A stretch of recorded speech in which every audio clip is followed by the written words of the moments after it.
Encore une vidéo sur l'immobilier pour te dire que je rachète un nouvel appartement. J'en ai 32, je suis en cours d'achat d'un 33e et ce bien, il est très intéressant.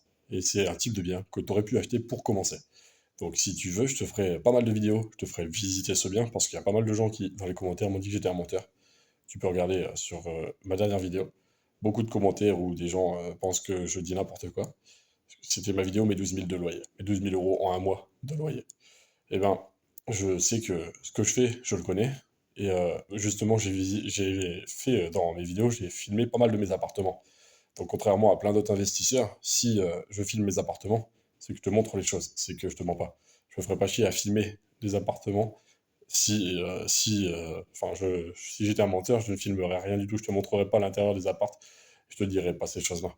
Je te montrerai pas mes biens. Et pourtant, je t'ai montré plusieurs de mes biens.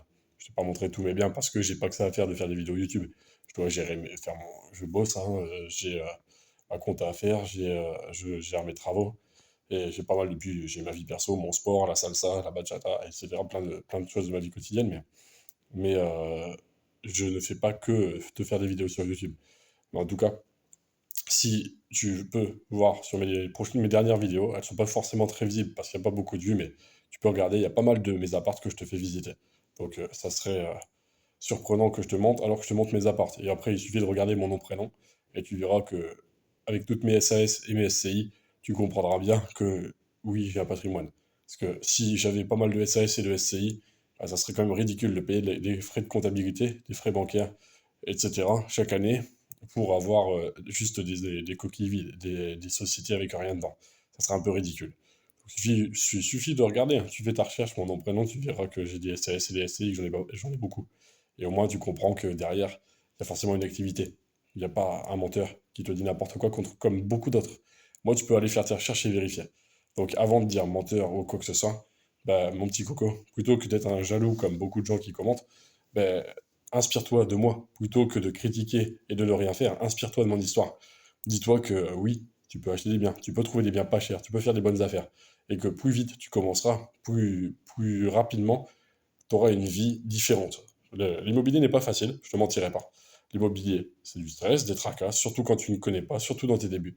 Mais par contre, avoir des revenus beaucoup plus importants, avoir de l'argent, eh ben, je suis persuadé, je le sens personnellement dans ma vie de tous les jours, ça facilite vraiment la vie. Ça rend vraiment la vie beaucoup plus facile que d'avoir de l'argent et de pouvoir payer.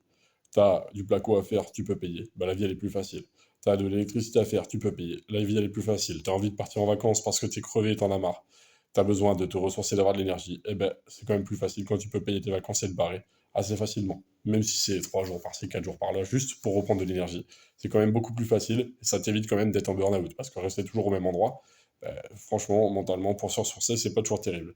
Et pour repartir régulièrement en vacances, je sais que quand je reviens de vacances, même si c'est quelques jours par-ci par-là, et ben quand je reviens, et ben crois-moi que tu reviens plein d'énergie, tu reviens frais, tu reviens heureux, tu reviens sympathique, tu reviens de bonne humeur, tu reviens blagueur, et ça fait du bien de se barrer souvent, mais c'est pas gratuit, donc il faut bien payer tes vacances. Et c'est un confort que tu peux avoir si tu réussis ta vie, si tu gères tes finances, si tu deviens plus libre financièrement, etc. Et ben c'est des choses auxquelles tu auras accès. Mais ça sera pas instantané. Il faut pas croire qu'il y a des gens, oui, qui gagnent au loto, mais il y en a très peu. Quand tu regardes sur la Française des Jeux, sur les PMU, c'est écrit cette année, le loto a rendu 265 millionnaires en France. Vous savez combien de Français? Il y a combien de joueurs? Combien de joueurs qui jouent très très régulièrement?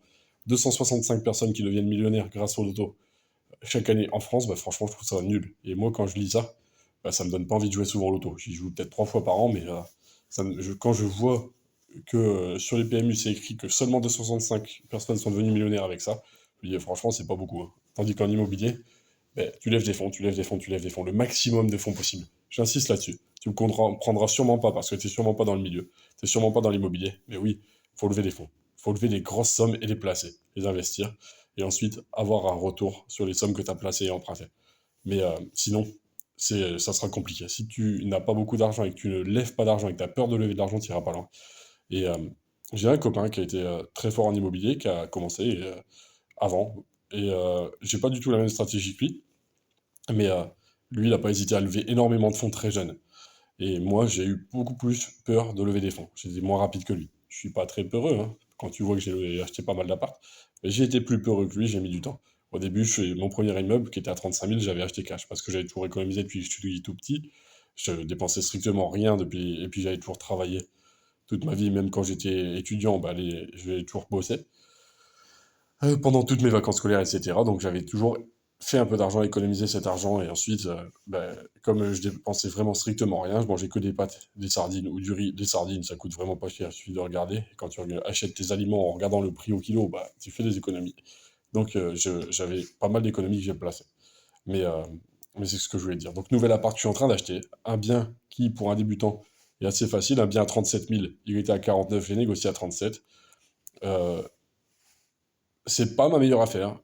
C'est pas du tout ma meilleure affaire, mais c'est une affaire qui est pas trop fatigante parce que c'est un seul appart.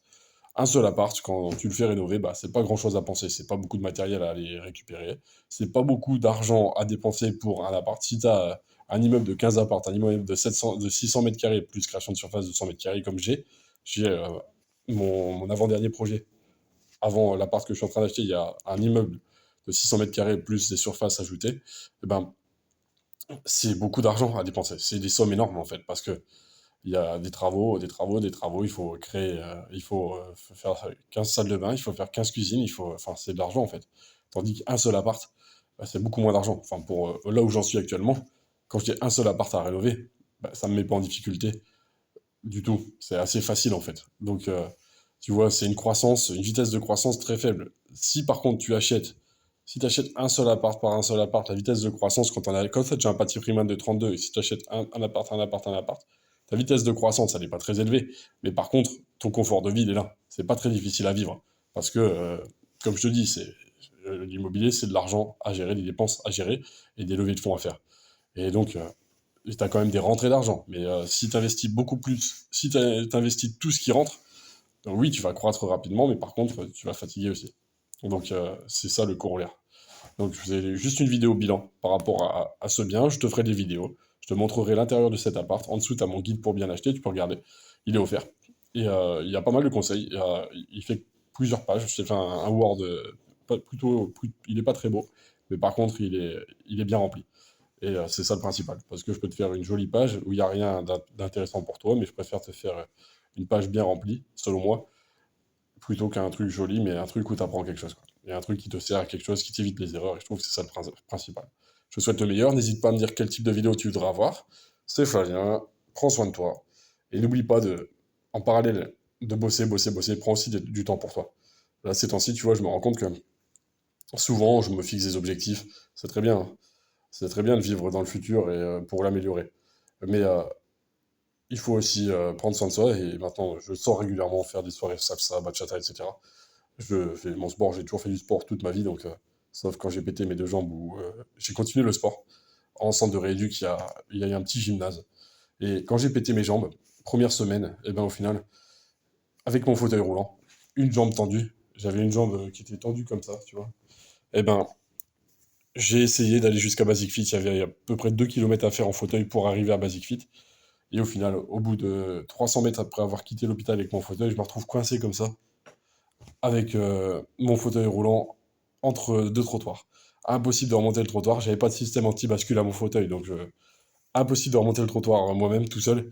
Et ma jambe tendue, plus des douleurs un peu partout, hein, parce que j'étais en miettes et je venais de me faire opérer deux fractures avec 50 cm sur chaque cuisse de cicatrice, donc j'étais vraiment en miettes.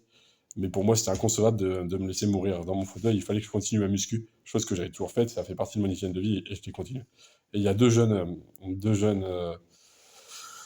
d'origine marocaine qui se sont arrêtés avec leur voiture et puis eh ben, ont débloqué mon fauteuil et m'ont remis sur le trottoir. Donc ça, c'était une petite anecdote de ma période accident, période compliquée. Et voilà. En dessous, mon guide pour bien l'acheter. Je te souhaite le meilleur et prends soin de toi. Et si tu veux d'autres vidéos, demande-moi quel type de vidéo. Dis-moi quel type de vidéo tu veux, parce que je ne sais pas forcément ce dont tu as besoin. Je te souhaite le meilleur. En dessous, tu pourras regarder, il y a toutes mes formations qui se mettent en place, etc.